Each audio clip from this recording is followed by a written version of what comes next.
Hello friends, చాట్కమ్ కర్మ గురించి ఏం చెప్తారంటే, కర్మ నియమం మన మేధస్సుని, ప్రేమను, ఇచ్ఛాశక్తిని బలోపేతం చేస్తుందట.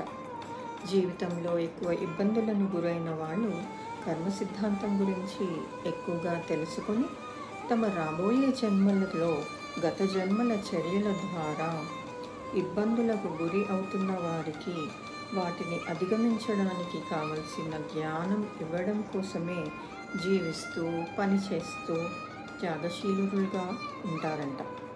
కర్మను కారణ పరిణామ నియమంగా వివరించవచ్చు.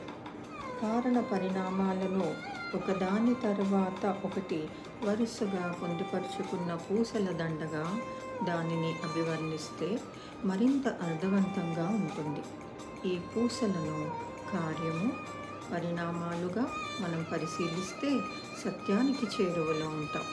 ప్రతి పరిణామానికి ఒక కారణం ఉంటుంది ఫ్రెండ్స్.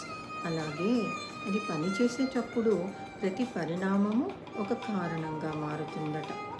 ఏ సంఘటననైనా సరే అనేక కారణాల పరిణామం. అలాగే ఏ కారణమైనా ఒక పరిణామపు ఫలితమే. మనం మురికి ఆలోచనలు చేసినా, ఎవరినైనా ఇబ్బందికి గురి చేసినా, ప్రతికూల ఉద్వేగాలను పోషించినా, నేరాలు, హింస, దురాశను ప్రేరేపించే అహంకారపూరిత చర్యలు జరిపిన 3 రకాల ప్రతిచర్యలను ఎదుర్కొంటామట.